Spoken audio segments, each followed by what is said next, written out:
So the one thing that I noticed over the last 4 years playing in the Horshoe, Ben, is that the wind mainly affects the kicking game. Last fall, we talked to Ohio State kicker Drew Basil about his experiences dealing with swirling winds that seem to get a boost channeled through the opening in the south stands. In talking to Drew about how the winds changed when he was kicking, it doesn't surprise me, because any time that you start constricting the wind, making the area where it flows smaller, you get a much higher velocity.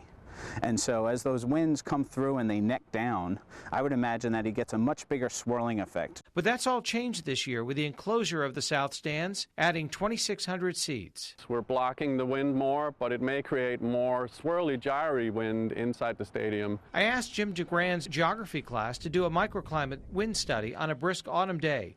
Talk about the ultimate field trip. We're measuring wind speed and direction every 2 seconds.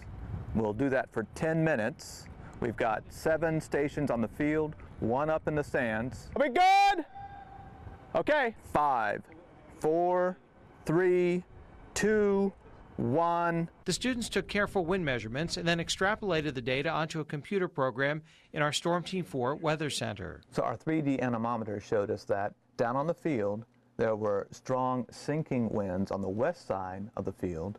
Over on the east side of the field, light rising winds. You have a wind flowing over a large obstacle with another obstacle downwind from it. So it's going to generate a vertical eddy. The unexpected results were that although extending the south stands reduced the wind tunnel effect through the stadium, air flowing over the top of the Horshoe was actually creating even more swirl. And so as we walk out of the tunnel from under the south stands, you can really feel the wind behind us. Last year, Drew Basil demonstrated how challenging the wind currents can be in the Horshoe. He feels that the new structural additions have reduced the crosswinds. As the wind comes up and over, depending upon the direction of it, you'd get a swirling effect within the stadium, and so the flags might not even help you very much. But to be sure, he recruited a veteran kicking specialist who sometimes is called upon when the game forecast is on the line. Ben, which way is it going? More to the left, Okay, so which way should you aim? a little bit to the right. All right, let's see it. It's good! Ben, you have the record for the shortest field goal in Ohio Stadium history.